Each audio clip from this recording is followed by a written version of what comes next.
Bismillahirrahmanirrahim. Fatiha surasini o'qib bo'y yugurtib, aql qalchab жүрүп, ақыры бұл сүрө жашоонун мыйзам экенине көзүм жетти. Fatiha surasi бұл дүйнөдөгү жана акыреттеги жакшылыктардын ачкычы. Анткени ал ырайымдуулукту, шыктандырууну, бекем карманууну, жөнөкөйлүктү, тынчтыкты, тилекти, дубаны өзүнө камтыйт. Бұл сүрө рахмат, жеңиш жана жардам сүрөсү. Бұл сүрөдө шифа, дуба, зикир жана илим бар.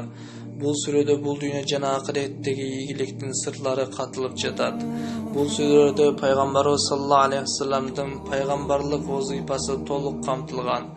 Бұл сүрөдө ислам шариятынын негизи айтылган.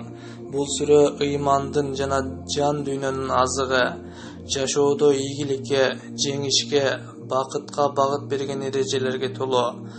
Сүрөдө Аллахтын азабынан сактануунун жолу айтылган.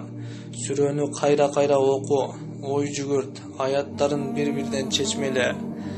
Кээ бир аалымдар Фатиха сүрөсүнүн 1000ден ашуун пайдасын изилдешкен. Аллах Таала биз сага кайталануучу жетини Фатиханы жана улук Куранды бердик деп Хижр сүрөсүндө бекеринен айткан эмес. Фатиха сүрөсү жөнүндөгү хадистер. Фатиха жана Аят-аль Курси окуган адамга ал күнү жин жана шайтан зыян бере албайт. Назар көз тийбейт, дайлами. Пайдасы эң көп болгон сүрө Фатиха, ал дартка шифа, Байхаки. Эң пайдалуу сүрө Фатиха, Хаким. Фатиха сүрөсү Аллах Тааланын ачуусун кайтарат. Ши'ра. Фатиха сүрөсү ууларга шифа.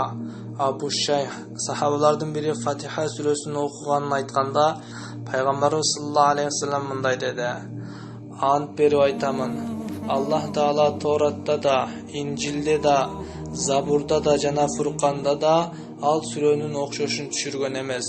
Ал намаздарда кайталанган 7 аят болуп, мага берилген Курани Азимден."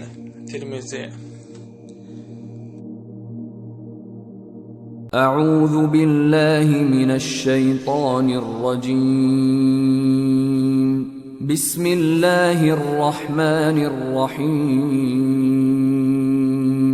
الحمد لله رب العالمين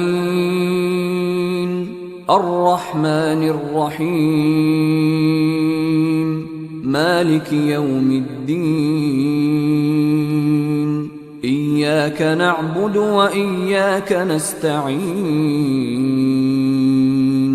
اهدنا الصراط المستقيم